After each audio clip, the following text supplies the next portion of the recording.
Bom dia, bem-vindos à nossa aula do Srimad Bhagavatam.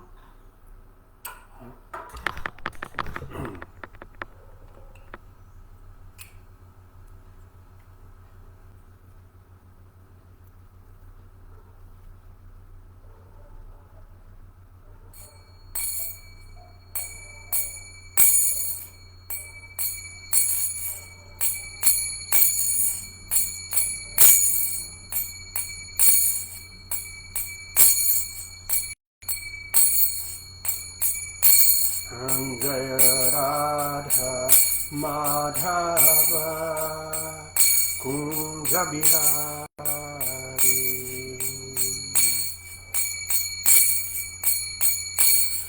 Jaya Radha Madhava Kunja Bihari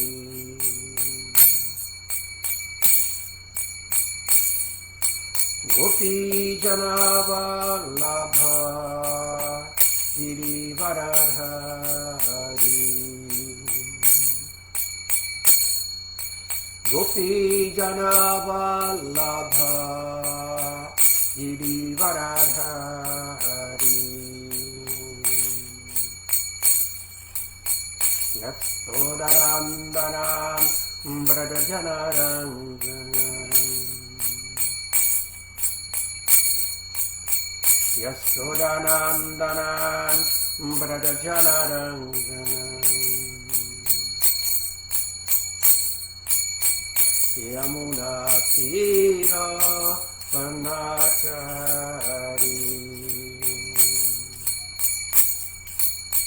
Yamuna Tira Vanachari Jaya Radha Madhava Kunja Bihari Jaya Radha Madhava Kunja Bihari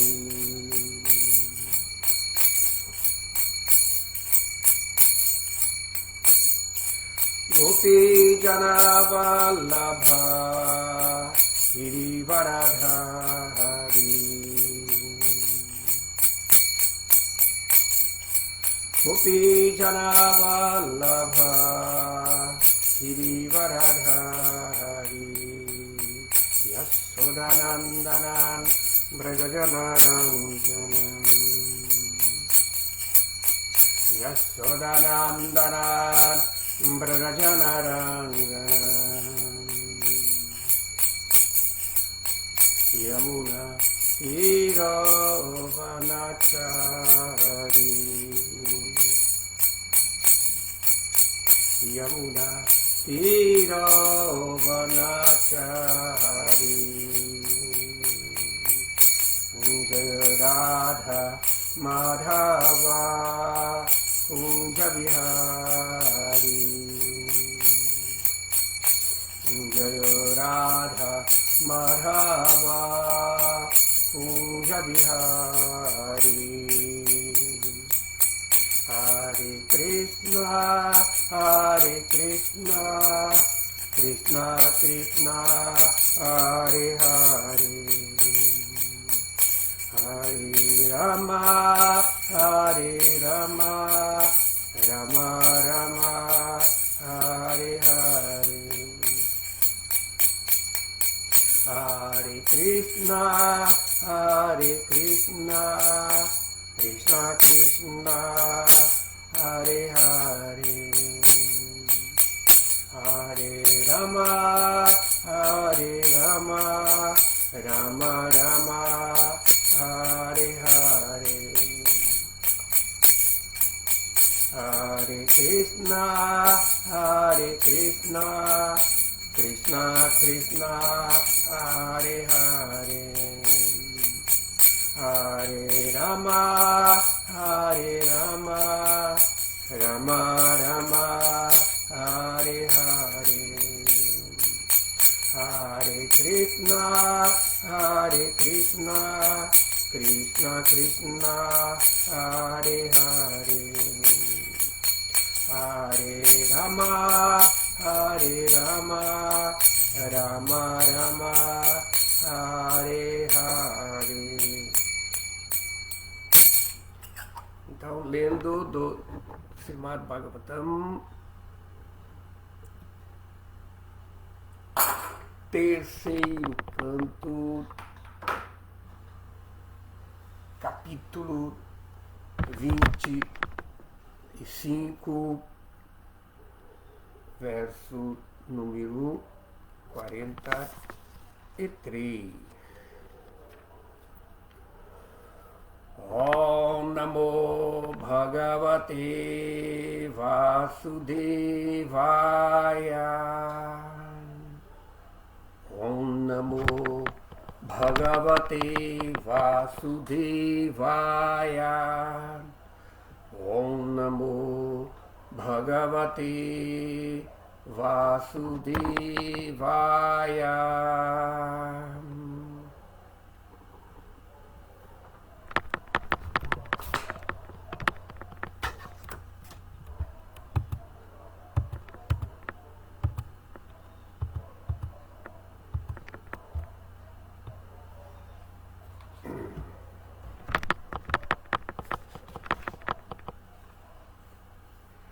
Jnana Vairagya Yuktena Bhakti Yogena Yoginaha Kshemaya Padamulam Me Pravishantya Kuto Bhayam. Jnana, com conhecimento, Vairagya e renúncia, yuktena, munidos, bhakti yogena, pelo serviço devocional, yoginaha, os yogis, kshemaya, para benefício eterno. Pada mulam, pés, meus, pravishanti, refugiam-se, akuta bhayam, sem temor. Jnana vairagya yuktena bhakti yogena yoginaha kshemaya pada mulam me pravishanti akuto bhayam. Tradução: os yogis munidos de conhecimento transcendental e renúncia e ocupados em serviço devocional para seu benefício eterno, refugiam-se a meus pés de lótus. E, como eu sou o Senhor, eles são, desse modo, elegíveis para entrar no reino de Deus sem temor. Significado por Srila Prabhupada. Aquele que quer realmente libertar-se do enredamento deste mundo material e voltar ao lar, voltar ao Supremo, é realmente um yogi místico.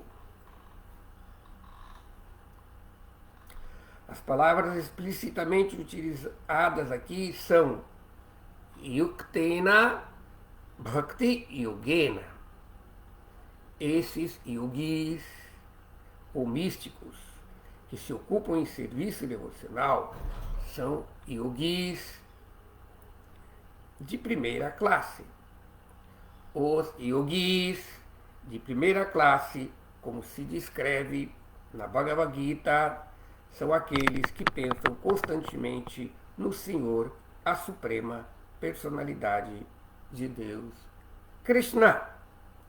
Esses yogis não são desprovidos de conhecimento e renúncia. Tornar-se um Bhakti Yogi significa alcançar automaticamente conhecimento e renúncia. Este é o resultado consequente de Bhakti Yoga.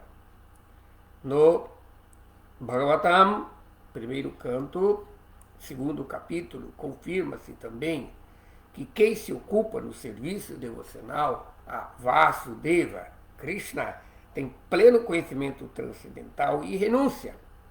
E não há explicação para essas conquistas. Raito que, sem razão, elas acontecem. Mesmo que uma pessoa seja completamente iletrada, o conhecimento transcendental das Escrituras lhe é revelado simplesmente por ela se ocupar em serviço devocional. Isso também se afirma na literatura védica. Todo o significado dos textos védicos é revelado a quem tem plena fé na suprema personalidade de Deus e no mestre espiritual. Não é preciso buscar separadamente os yogis que se ocupam em serviço devocional são plenos de conhecimento e renúncia. Se há falta de conhecimento e renúncia, deve-se entender que não se está em pleno serviço devocional. A conclusão é que não se pode ter certeza de entrar no reino espiritual, seja na refulgência impessoal do Brahma Jyoti do Senhor, seja nos planetas Vaikuntha, dentro desta refulgência, a menos que se esteja rendido aos pés de lótus do Senhor Supremo. As almas rendidas são chamadas de Akutobhaya. Elas não têm dúvidas, nem temores, tendo garantida a sua entrada no reino espiritual. Om Jnanati Mirandasya Jnananjana Shalakaya Chakshurumilitam Jena Tasmai Sri Gurave Namaha. Namo Vishnu Padaya Krishna Prestaya Bhutale Srimati Bhakti Vedanta Swaminiti Namine.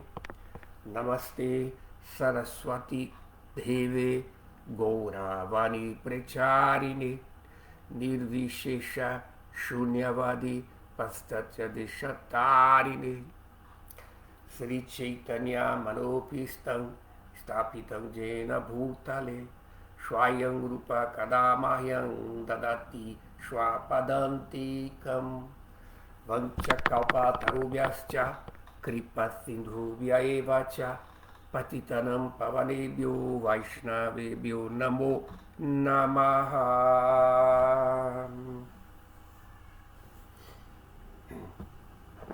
Jnana Vairagya Yuktena Bhakti Yogena Yoginaha Kshemaya Padamulam Me Pravishanti Aktu Bhayam.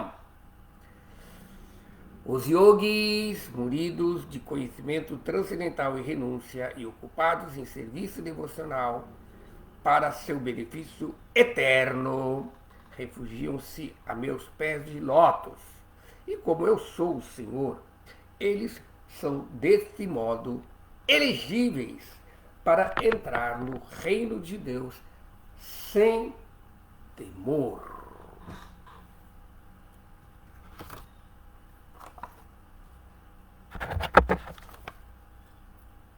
Então, aqui, neste fim do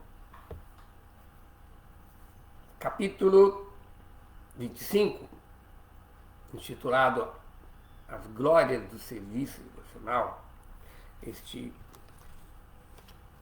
verso 43, é o penúltimo verso do capítulo. Nesse capítulo, a partir do verso número 32, o Sr. Kapila começa a tirar as dúvidas de sua mãe Devahuti sobre a posição do serviço devocional Bhakti. Então aqui, o Sr. Kapila Deva, que nos deu este conhecimento de Sankhya Yoga, não? Esse Sankhya Yoga que Kapila Deva está nos dando aqui, é bem diferente daquele Sankhya Yoga que nós estamos acostumados a ouvir falar como um dos 6 darshanas, um dos 6 sistemas filosóficos da filosofia indiana. Tá? Então, nesses darshanas, infelizmente, não se estuda, quando se fala do Sankhya, não se estuda o Sankhya original, Sankhya que é baseado no conhecimento pleno das escrituras, porque estes darshanas são reflexões filosóficas sobre aspectos ou disciplinas que são ensinados no conhecimento védico. O conhecimento védico nos dá basicamente 2 tipos de conhecimento, entende? A Vidya Jnana e Vidya Jnana. A Vidya Jnana significa o conhecimento da ignorância e Vidya é o conhecimento da sabedoria. O que significa isso? O que é conhecer a ignorância? Conhecer a ignorância significa o conhecimento que tem a ver com a existência neste mundo material. Conhecimento que tem um propósito, lidar com as questões do dia a dia deste mundo, da existência deste mundo, ou seja, as coisas que não são permanentes. Tem um conhecimento sobre, por exemplo, medicina, um conhecimento sobre artes, conhecimento sobre arquitetura, todo esse tipo de conhecimento, mesmo conhecimento místico, para desenvolver CIDs, existe muito desse conhecimento que está ligado a isso. E o conhecimento da sabedoria é aquele conhecimento que nos liberta desse mundo material. Ou seja, nós podemos fazer um pequeno resumo das escrituras, no sentido de que as escrituras, quando o Senhor Supremo, na sua expansão de Mahavishnu, na sua expansão dos 3 Purushas, cria este mundo material,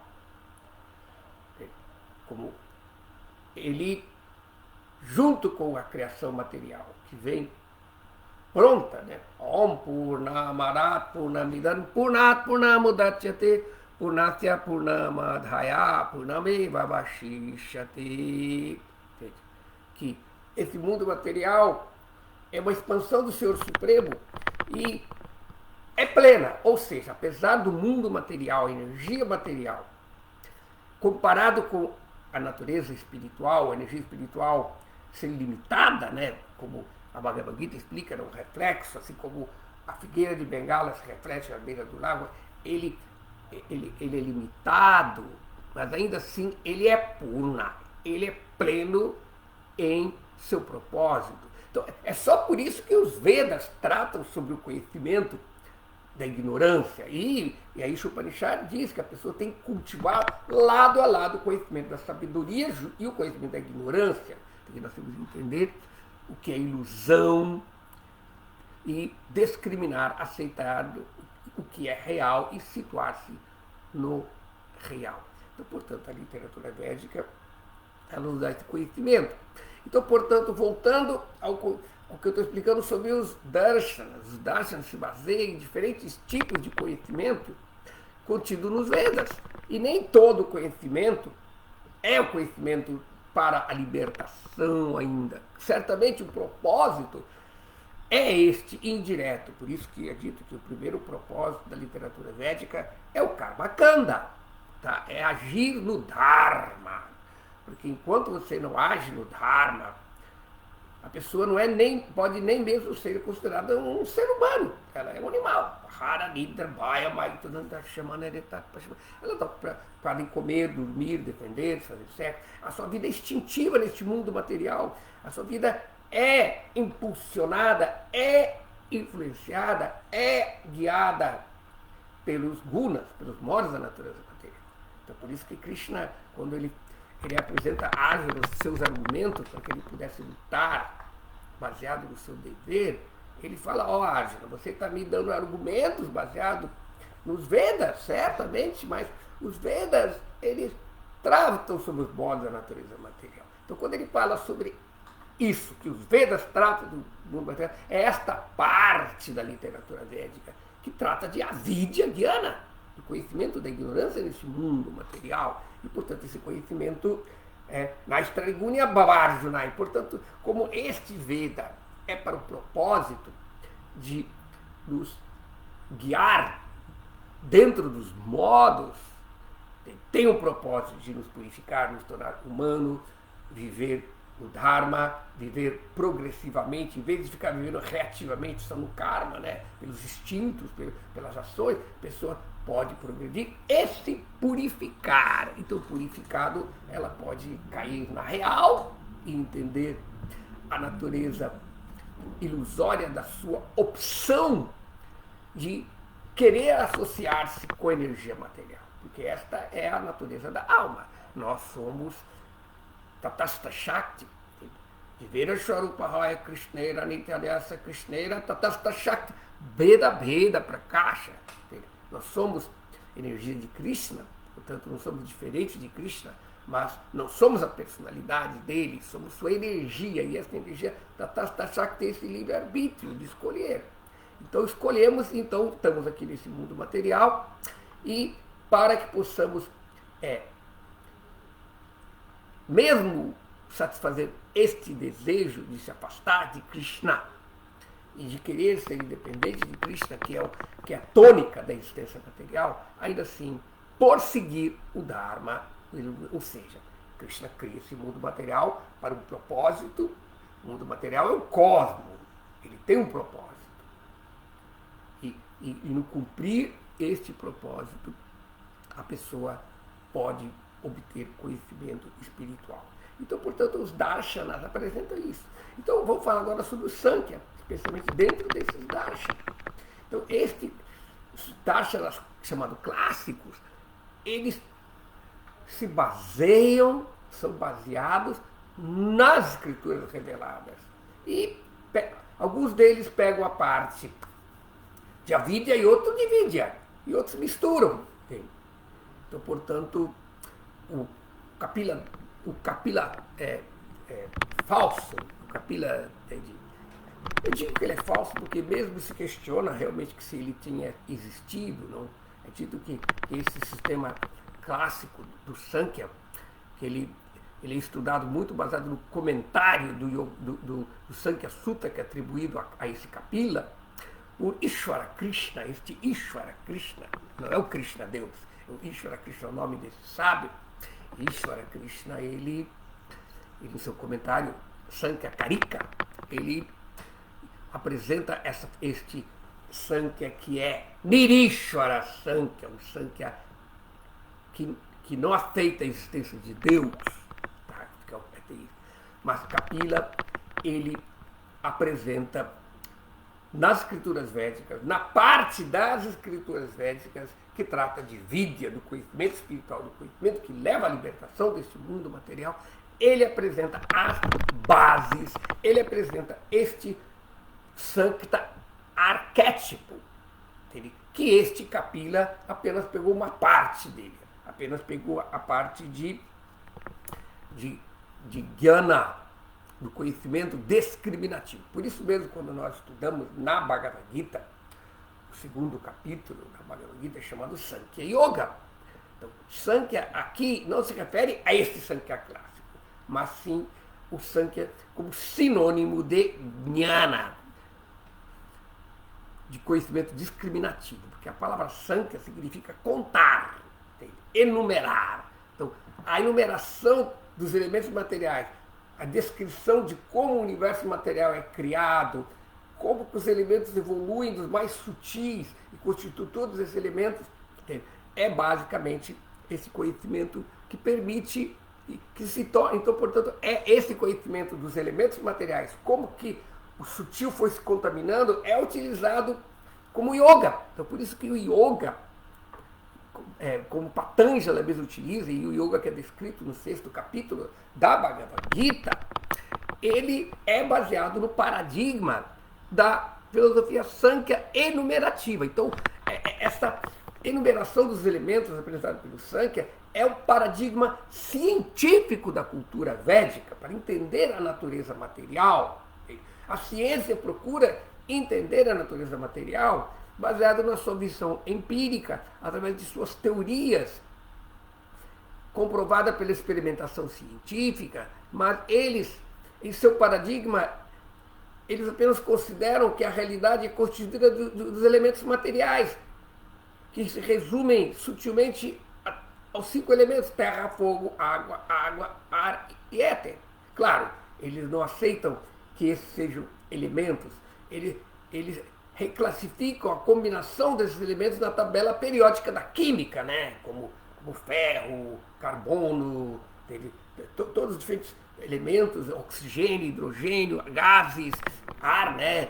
Elementos concretos, terra, então tudo é reclassificado. Então, portanto, baseado apenas nesses 5 elementos, eles procuram explicar a realidade. Mas na filosofia Sankhya não, nós podemos ver que a realidade, além dos elementos densos, terra, fogo, água e ar, reclassificado como elementos químicos, o universo também é formado de mente, é formado de sentidos.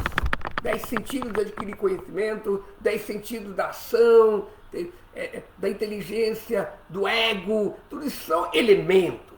Então, portanto, o Sankhya, nesse sentido da sua parte enumerativa, que é utilizado pelo yoga, pela medicina ayurvédica, então, a própria ciência da Índia, que é reconhecida pelo próprio governo atual, por exemplo. O governo atual reconhece que as faculdades de Ayurveda é ciência, e elas não se baseiam no paradigma da ciência, entende? Ocidental, por assim dizer, né? Mas sim nesse paradigma. Então, este tipo de conhecimento, Kapila Deva também deu para a mãe Devahuti, para seu pai. Ele explica sobre esta categorização dos elementos. Entende? Mas o Sankhya original, o Sankhya puro, o Sankhya arquetípico, da onde o Sankhya clássico, materialista, se inspirou para fazer suas reflexões que levam ao ateísmo, entende? Ele é uma mistura de este jnana, e mais yoga e mais bhakti. Entende? Significa compreender esses elementos, entende? Por isso que Srila Prabhupada explica, né? Entende? Que o Sankhya, o de Kapila, ele é também yoga.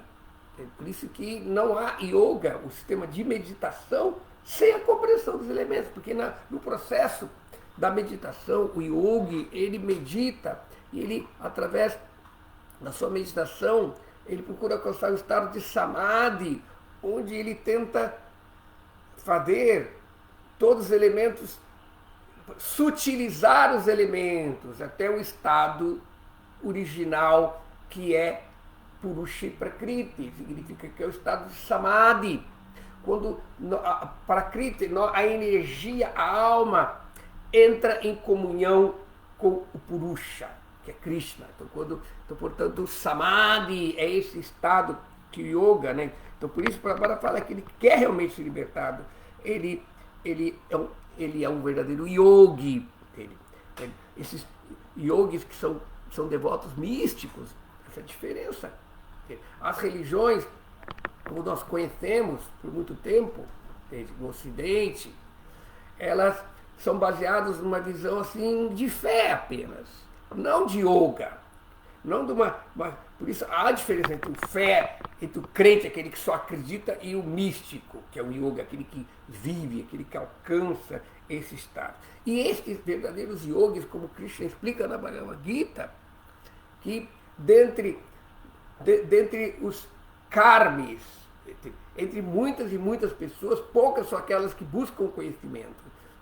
Entre os karmis, o melhor é aquele que é o Jnani, aquele que tem conhecimento. Então, entre os karmis, aqueles que estão seguindo o Karmakanda, aqueles que estão seguindo o Dharma, aqueles que se purificaram, aqueles que constelaram e aceitaram que são parte da natureza material e tem que se elevar nos modos da natureza material, destes karmis, aquele que tem conhecimento, que sabe discriminar entre a ilusão e a realidade, o Jnani é superior. Então, o Jnani é superior ao karma, porque ele já se desencantou. Ele não tem mais esperança de que esse mundo material é perfeito. E, portanto, ele não perde o seu tempo com os esforços atenuantes na família, na sociedade. Ele não quer mudar o mundo. Podemos ver que hoje em dia o mundo é caótico e as pessoas se frustram. Quantas pessoas frustradas politicamente, porque não concordam com as injustiças sociais, ou frustrados da economia, porque, na verdade, as pessoas não têm uma vida justa nesse... Mas, na verdade, um verdadeiro yogi vê que tudo isso é uma perda de tempo. Claro, certamente, que aquele que está envolvido ainda no karma, ele tem que seguir o sistema de Varna, Ashram, Dharma e viver da melhor maneira possível neste mundo material. Mas o devoto, ele vê que mesmo estes dharmas do mundo material só tem valor enquanto você não aceitou o Sanatana Dharma, enquanto você não aceitou o Dharma, o compromisso, o dever de serviço a Krishna. Por isso que Krishna na Bhagavad Gita, ele não diz que o Sarva Dharma é o primeiro passo. Ele cobra de Arjuna que ele siga o Dharma deste mundo. Você é um Kshatriya, acha. E for agindo, você se purifica. Entendeu? Arjuna não queria agir de acordo com o seu Dharma. E Krishna não aceitou isso, porque se ele não age o Dharma, quem não tem o Dharma não pode abandoná-lo. Você só abandona aquilo que você tem, aquilo que você obteve. Então Arjuna, ele nem mesmo podia passar para o estágio de Sarva Dharma, porque ele não tinha aceitado o Dharma. Então, esta aceitação do Dharma é o primeiro passo, mas o último passo é aceitar as instruções finais do Bhagavad Gita, porque as escrituras, elas têm esses dois aspectos. Assim como Krishna criou o mundo material, como eu estava falando, e junto com o mundo material, ele nos dá o manual da criação. O manual para existir no mundo material é o Veda. Assim como quando você compra um aparelho, um carro, um computador, uma geladeira, qualquer coisa, você ganha um manual de instrução.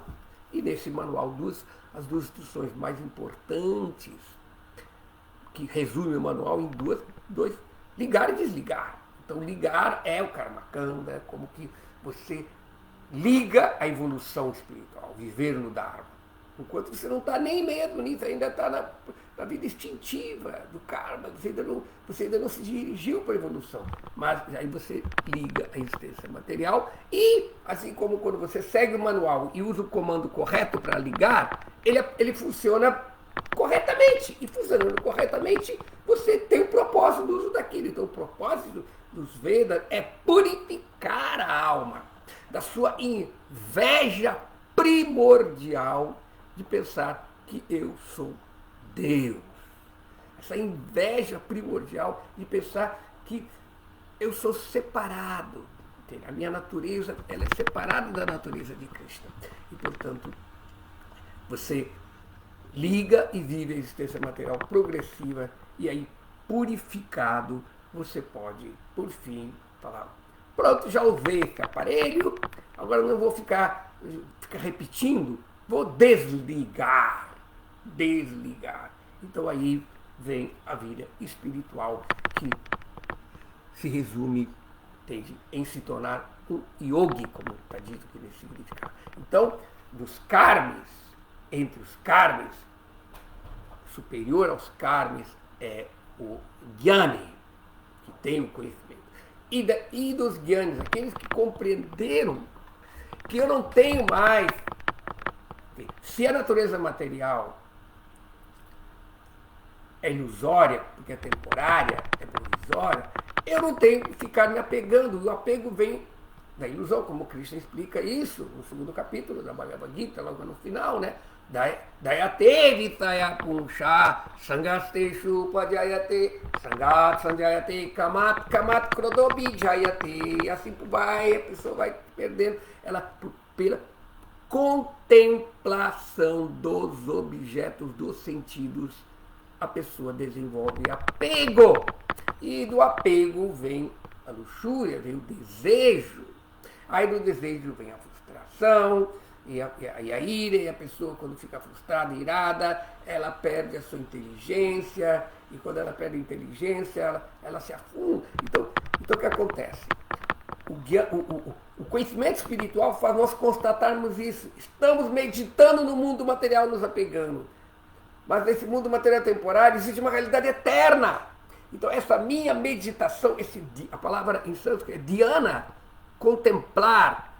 Essa palavra dhyana em sânscrito pode ser traduzida como contemplar e também meditar. Porque dhyana é meditação, dhyana é meditar. Então constatei a diferença entre o real e irreal. Purifiquei a minha consciência. O conhecimento purifica. Entende?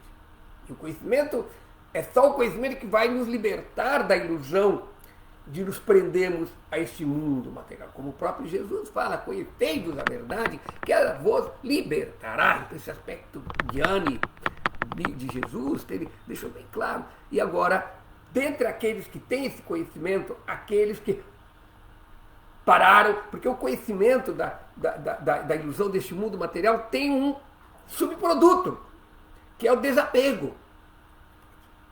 Então, eu me desapeguei porque estou frustrado com isso, mas não basta desapegar.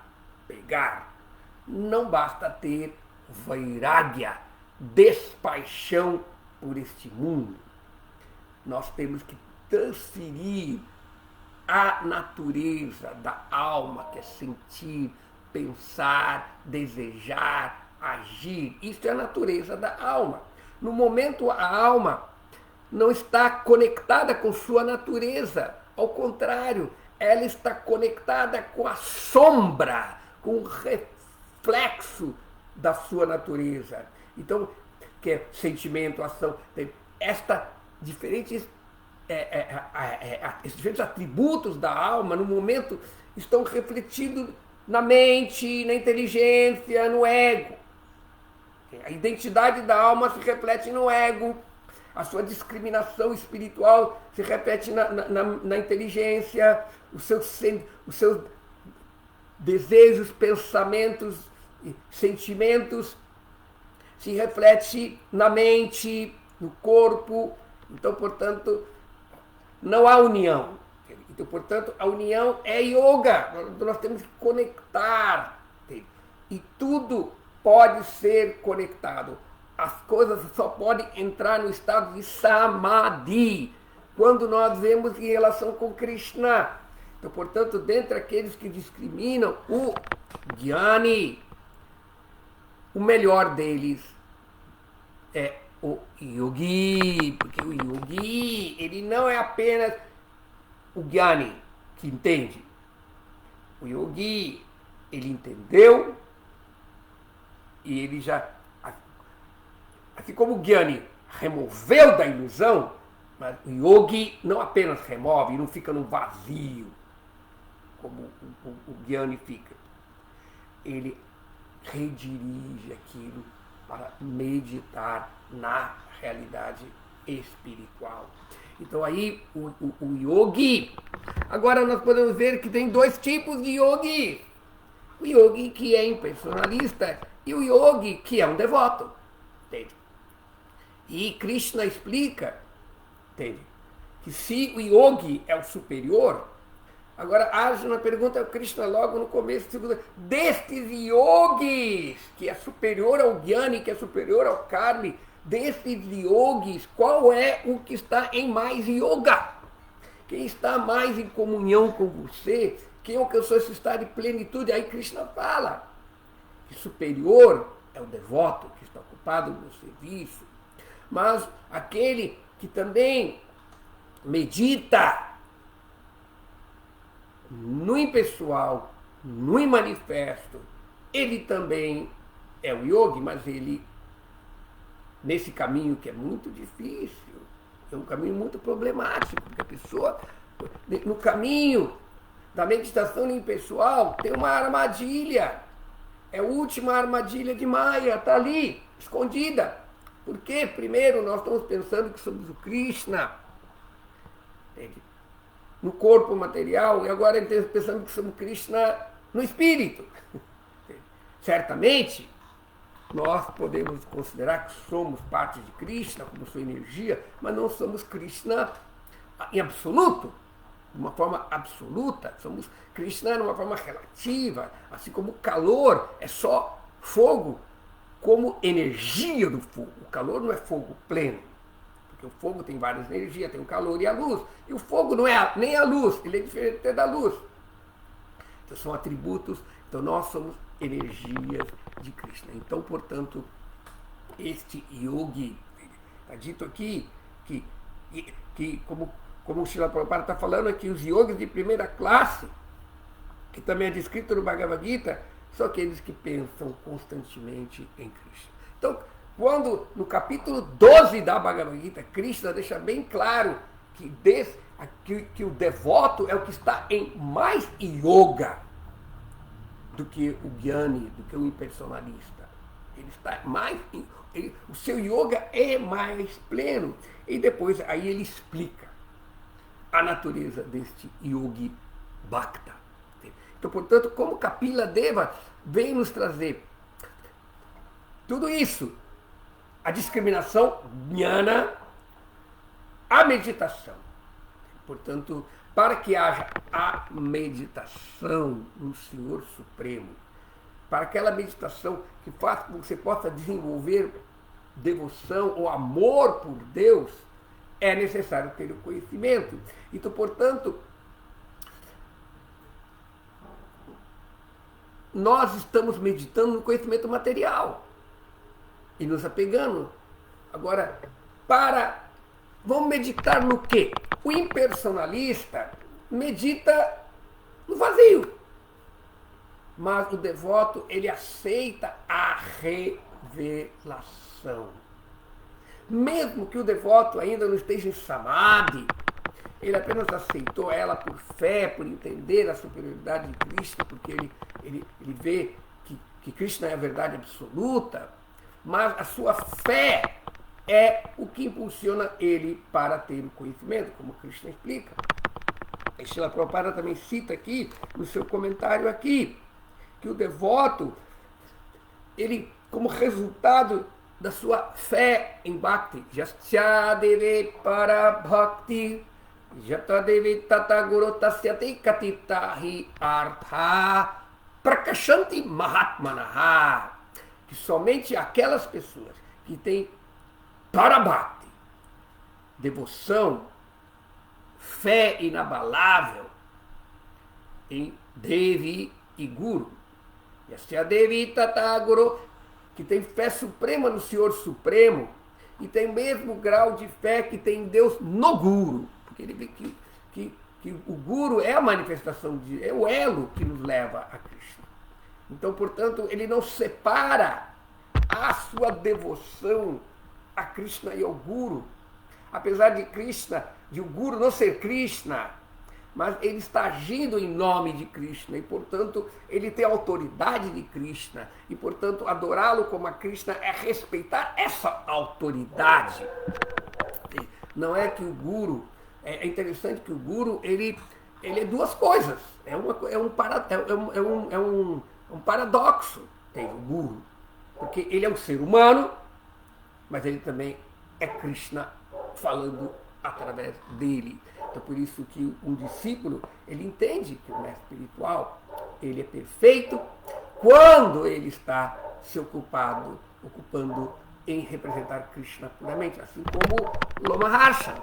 Lomaharshana foi colocado na posição, no Vyasa Asana, de falar em nome de Deus, de falar as escrituras, mas no momento que ele esqueceu da sua posição de depender do Guru original, que era Balarama, e não prestou o devido respeito a Balarama. Então, a partir do momento que Lomaharshana agiu erradamente, não como um guru, mas como um ser humano orgulhoso.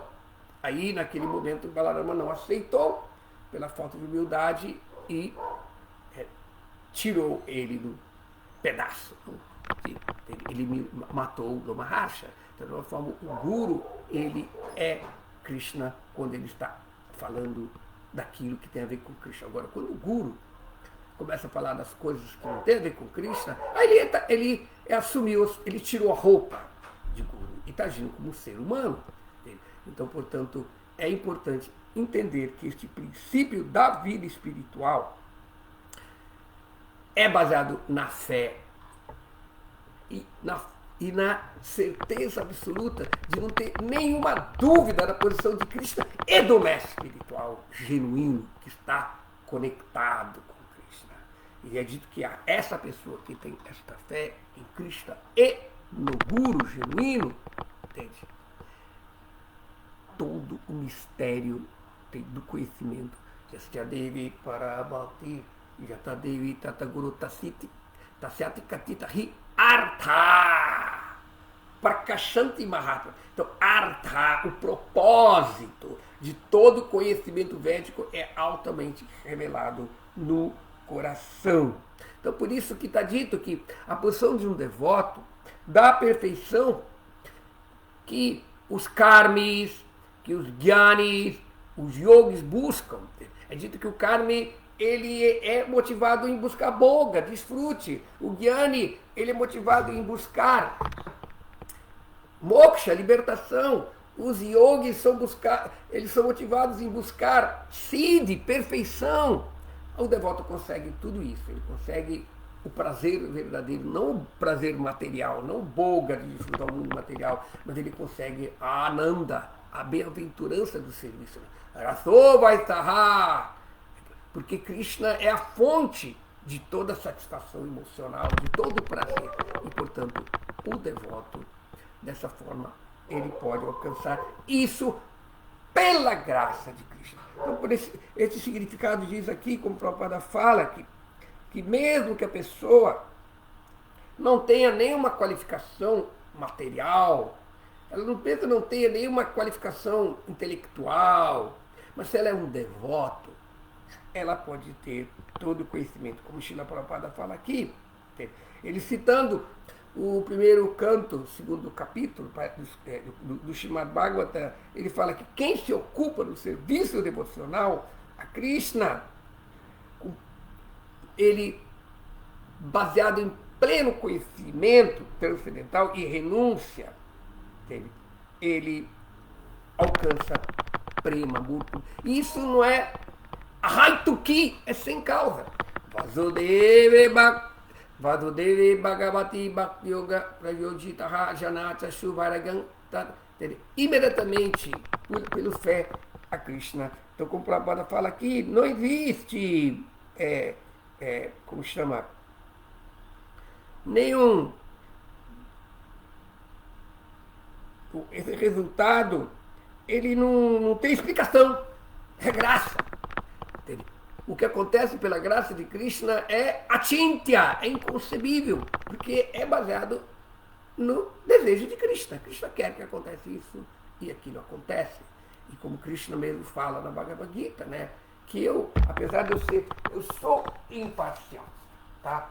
Como ele deixa bem claro lá parece que no capítulo 9, ele Samoham Sarvabhuteshu Name Dveshosti Napriyaha Ye Bhajanti Tumam Bhaktiya Maiti Teshu Chapyaham.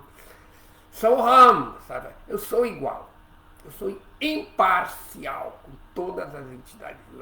Samoham Sarvabhuteshu Name, ninguém é para mim querido, Dvesho, ou seja, odiado, né? Eu não odeio ninguém. Mana Dvesho e Name Priyaha, eu não quero ninguém. Então Krishna fala, eu estou totalmente imparcial.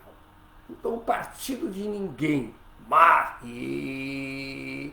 aquele que me adora com devoção, Pajanti Tumam Bhaktya, aquele que me adora com bhakti, com devoção, Maite Teshu, eles estão em mim e eu estou neles. Então essa pessoa alcança Krishna, ela alcança a natureza de Krishna. Então, por isso, o Srila Prabhupada fala que nesse significado não tem razão porque um devoto desenvolve iluminação. Por que uma pessoa... Chaitanya Mahaprabhu estava viajando no sul da Índia. Aí ele entrou num templo, ali tinha um senhor, né, um idoso, que estava ali com o Bhagavad Gita no colo, ali, aí com lágrimas, chorando, né, e ele se aproximou dele, assim, sensibilizou o Chaitanya Mahaprabhu, perguntou: por que você está chorando? É que meu mestre mandou eu ler aqui a Bhagavad Gita, e eu não consigo evitar, entende? Eu fico muito emocionado e falo assim: mas por quê? Porque eu não consigo ler, porque eu não entendo sânscrito direito, mas meu mestre mandou eu ler, eu estou lendo, mas eu não entendo nada. Mas por que você está chorando? Não, porque a única coisa que eu entendo aqui na Bhagavad Gita é a ilustração que tem no comecinho da Bhagavad Gita. No começo da Bhagavad Gita tem uma ilustração, não? Eu acho que todas as edições eles colocam essa ilustração, né? Que Krishna, aqui, deixa eu ver se essa edição tem. Krishna está, assim, dirigindo a quadriga, né? Na capa do Bhagavad Gita.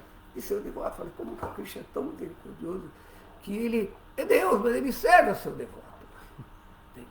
E aí o Chaitanya Mahaprabhu abraçou e falou: você entende todo o Bhagavad Gita. Então essa fé na posição de Krishna, essa fé de que Krishna, ele, apesar de ser imparcial, ele é parcial com os seus devotos, aquele que se rendeu, porque como o Srila Sanatana Goswami fala, quando a pessoa se rende a Krishna, seguindo as coisas corretamente, fazendo o que deve ser feito, rejeitando aquilo que é prejudicial à sua vida espiritual, ela tem o quê? A convicção de que Krishna vai protegê-lo. Rakshisyati iti Vishvaso. Ela tem a convicção disso e, portanto, ela se rende a Krishna. Então, esse devoto que se rendeu a Krishna, aí Krishna dá esta iluminação. Então, portanto, como conclusão, não, baseado nesse comentário, né, é que ninguém pode ter certeza de se libertar e ir para o mundo espiritual. Essa certeza de se libertar desse mundo material, como o Prabhupada fala, tanto de ir para o Brahmajyoti pessoal, tanto se fundir no Brahmajyoti pessoal, ou entrar no mundo espiritual. Ninguém pode ter certeza de que ela vai conseguir isso, a menos que ela se renda aos pés de lótus do Senhor Supremo. Por isso, a última linha deste verso sânscrito que está aqui, Akuttaha Bhayam. O devoto, essas almas rendidas a Krishna, né, elas são Akuttaha Bhaya. Eles não têm Akutta, não tem dúvida, e não tem Bhaya, medo, não tem temor, porque ela tem a garantia, porque ela confia na proteção de Krishna, porque ela se rendeu completamente a Krishna. E esta rendição a Krishna manifesta o sintoma de humildade. Por isso que o devoto, uma das coisas importantes na vida espiritual é a humildade, que às vezes tem pessoas, alguns devotos que pensam que são muito inteligentes, consideram que você não pode ser humilde, porque a humildade fragiliza, ele pode ser abusado. Tudo bem, isso pode acontecer, mas a humildade pura é você entender que existe algo acima de você. E como Krishna está acima de tudo, e que viver neste mundo é procurar viver consciente de Krishna, que Krishna está se manifestando na forma de tudo, né? Por isso que o princípio do Dharma, mesmo no plano ainda de karma, ele para purificar essa tendência de pensar que eu estou em primeiro lugar. Então, quando você começa a entender que você não está no primeiro lugar. A vida é um aprendizado. Aprendemos isso em casa. A criança, ela aprende que ela não é o primeiro, ela tem o dever com os pais, depois ela tem o dever com a sociedade, com a escola, e assim a pessoa vai se purificando e ela pode entender a posição do Senhor Supremo.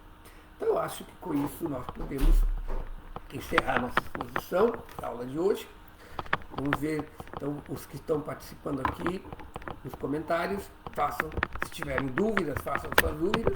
Então, antes de eu responder as dúvidas que eventualmente podem estar se manifestando aqui, gostaria de agradecer a presença, primeiramente, de Haridarsana Prabhu e da Mataji Sundaredevi Dasi, devotos bem dedicados que assistem a aula do Bhagavatam todo dia, não importa quem dê a aula. Eu acho que um devoto é aquele que se fala de Krishna, ele está lá para ouvir. Obrigado, Mataji Sundaredevi Dasi, parabéns, Haridarsana Prabhu, pela sua presença. Também gostaria de registrar aqui a presença da Mataji Adilila Devidasi, tá? Tá certo, sim, eu vou ver o seu pedido de amizade, Mataji, eu vou aceitar, tá? Pode. Vamos lá, que mais? Lila Govinda, Dasa Prabhu, Hare Krishna Prabhu, bom ver você aqui. Luiz Rocha Goulart. Então, eu acredito que essas são as pessoas que estão presentes na aula de hoje, e eu acredito que perguntas ou comentários. A primeira aqui, vamos ver aqui,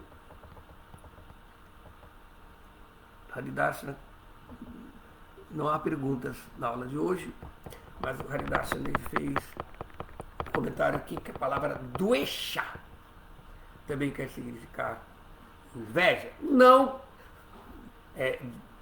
explicitamente, a palavra doesha significa aversão, tá? O invejoso, de uma forma, ele tem a inveja traz um tipo de doença, tá? É dito que o invejoso é incompetente, tá?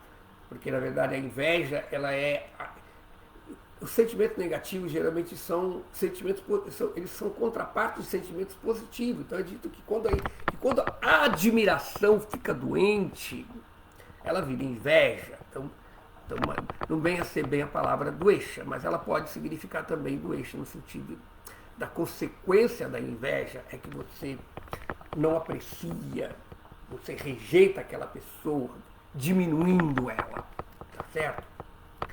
Então eu acho que fora isso nós não temos. E também é importante, trouxe o ponto da inveja, né? A inveja, ela é a doença primordial da alma. A inveja de Krishna, a inveja de querer ser Purusha. Nós não somos Purusha, nós somos Prakriti. Mas às vezes se descreve a alma como sendo Purusha. Por quê? Devido à sua condição no mundo material de desfrutar. Então é dito que o princípio o Sankhya é baseado em entender isso. Purusha existe em relação com Prakriti. Não há para ter o conceito de um Purusha sem a Prakriti. Então Purusha, ele tem a vontade, a Shakti ou a Prakriti, a Shakti dá meios que aquela vontade se concretize. Então Deus é o Purusha e a energia satisfaz a ele.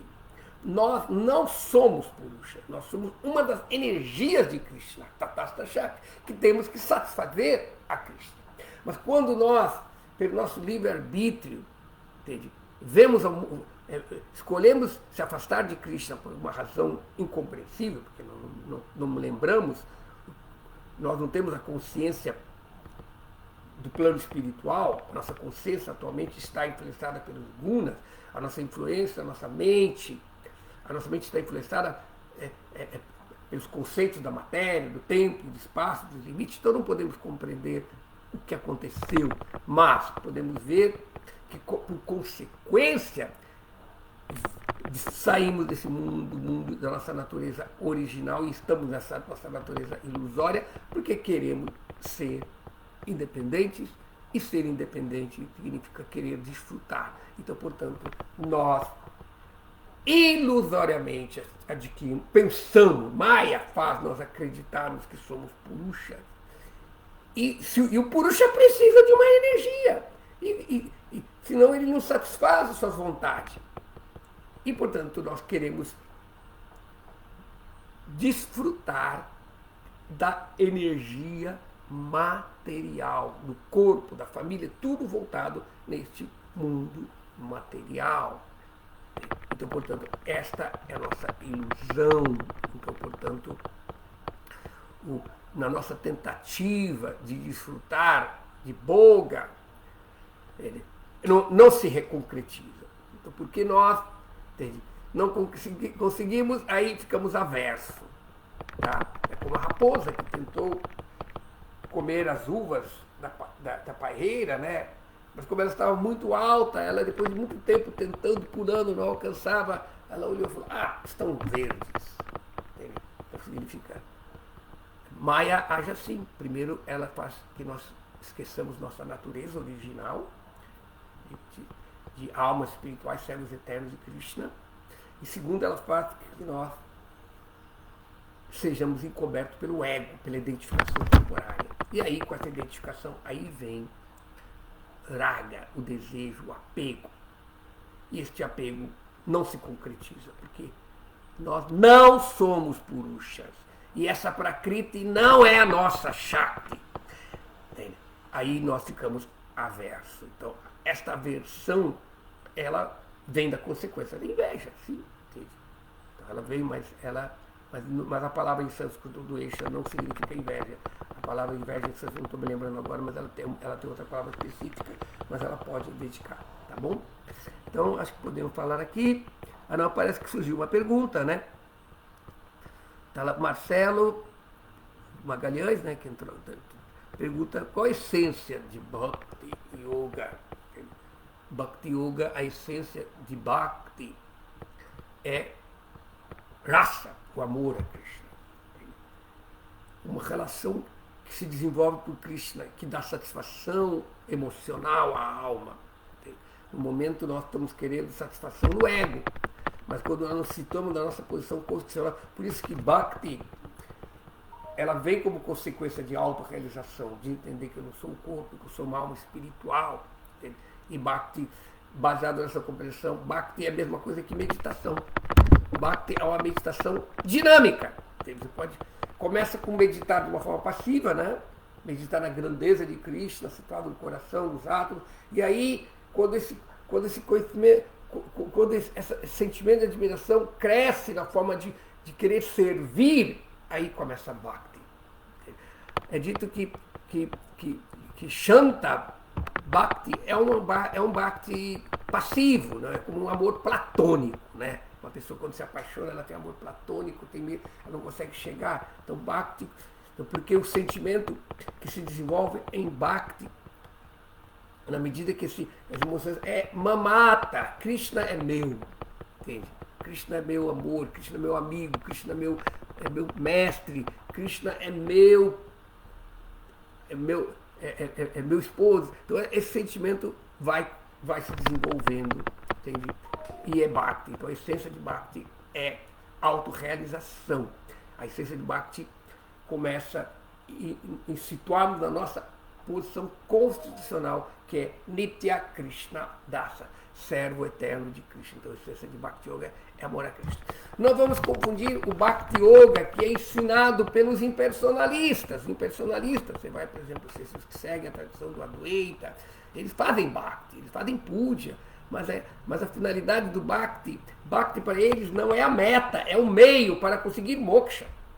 Tá? Bhakti é o meio que pode nos purificar e dar o conhecimento de quem nós somos. Espiritual, parte de Krishna, Ram Brahmasmi, o Tatuamasi, Soham. Então, este Bhakti, é interessante que os que seguem a tradição do Advaita não traduzem Bhakti como devoção, traduzem Bhakti como participação. Então eles mudam. Então no dicionário Bhakti pode significar participação, participar em Krishna, não significa fundir-se em Krishna.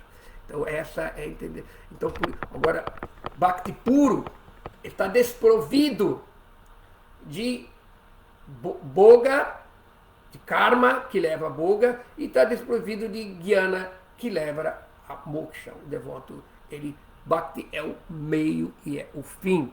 Bhakti não é apenas um sadhana, ele é o sadhya, é a meta última. Então esta é a essência de bhakti, amar a Krishna completamente. Então, Lila Govinda fala, tá? Então, são duas palavras completamente diferentes. A Chintya, Chintya significa que é pensável, que pode ser pensado. E Achita significa que não pode ser pensado, que não pode ser concebido. O verbo tinta é conceber ou pensar. Então Achita significa que não pode ser concebido na mente, que não pode ser pensado. Agora, Chuta é conquistado, é o particípio passado, tá?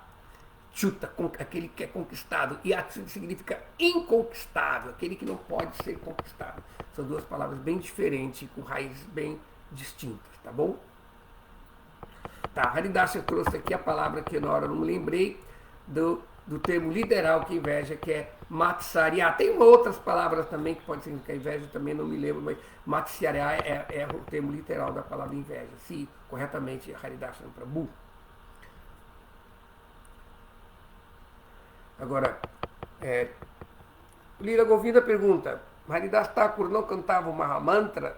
Era outros santos nomes? Tá. Certamente que Chaitanya Mahaprabhu e no Kirtana cantavam outros mantras, entende? Mas o mantra Hare Krishna que Chaitanya Mahaprabhu nos trouxe, do Brihadaradi Upanishad, entende? Desculpa, Brihadaradi Upanishad, entende?